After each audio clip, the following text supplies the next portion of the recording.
Assalamualaikum warahmatullahi wabarakatuh. Alhamdulillahirabbil alamin.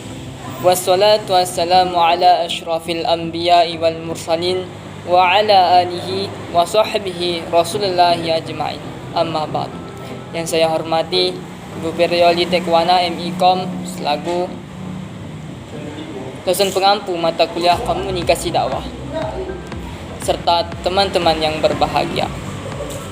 Puji syukur kita panjatkan atas kehadiran Allah Subhanahu wa taala yang telah memberikan limpahan rahmat-Nya sehingga pada hari ini saya bisa menyelesaikan tugas yang telah diberikan. Adapun pada presentasi kali ini saya akan membahas mengenai komunikasi dakwah efektif dalam perspektif Al-Quran. Pembahasan selanjutnya yaitu mengenai perspektif Al-Quran tentang komunikasi dakwah efektif.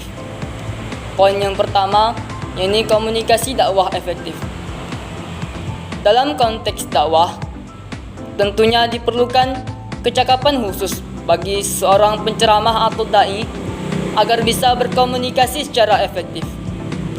Komunikasi efektif sangat terkait dengan optimalisasi waktu dalam memberikan pesan sehingga informasi yang disampaikan diterima sesuai sasaran dan pemahaman makna yang mendalam. Komunikasi dakwah menjadi efektif jika materi dakwah yang disampaikan oleh penceramah dalam komunikasi tersebut harus ada suatu ketetapan pikiran oleh kedua belah pihak.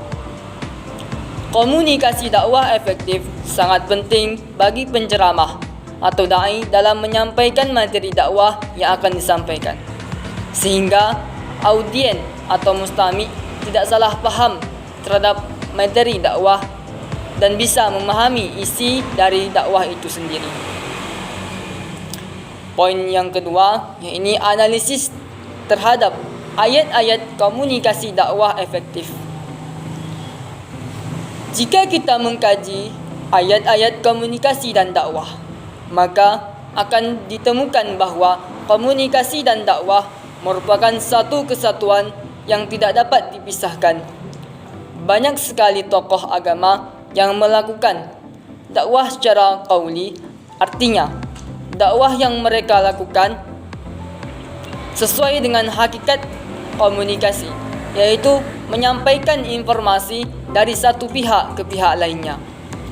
Perlu kita garis bawahi bahwa komunikasi efektif memberikan peran amat penting dalam dunia dakwah.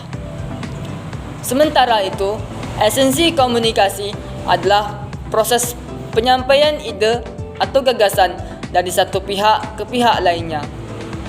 Dalam hal ini, ada beberapa unsur komunikasi yang penting, yaitu berupa sumber, pengirim, dan umpan balik atau feedback. Saya akan membahas mengenai paradigma komunikasi verbal efektif. Yang pertama, komunikasi. Secara etimologi, komunikasi merupakan terjemahan dari kata communication yang awalnya berkembang di Amerika. Secara terminologis, menurut Webster New Dictionary, sebagaimana dikutip oleh Sri Haryani, bahwa komunikasi dapat dimaknai sebagai seni ide-ide atau pikiran, baik lisan maupun tulisan. Komunikasi adalah proses penyampaian pesan oleh komunikator kepada komunikan melalui media yang menimbulkan efek tertentu. Konsep komunikasi menurut John R. Wilbert, William W. Wilmot, dan Kenneth K. Sereno dan Edward M. Bordekan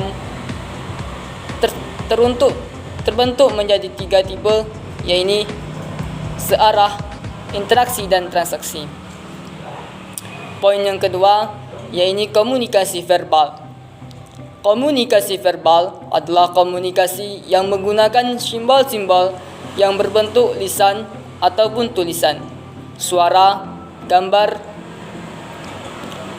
Dapat disimpulkan bahwa komunikasi tidak hanya menyangkut komunikasi lisan saja, tetapi juga komunikasi tertulis. Poin yang ketiga, yakni indikator komunikasi verbal efektif. Komunikasi efisien berhubungan dengan pemanfaatan atau optimalisasi waktu dan biaya dalam pertukaran informasi. Komunikasi dapat dikatakan efisien jika pesan yang disampaikan oleh komunikator kepada audiens.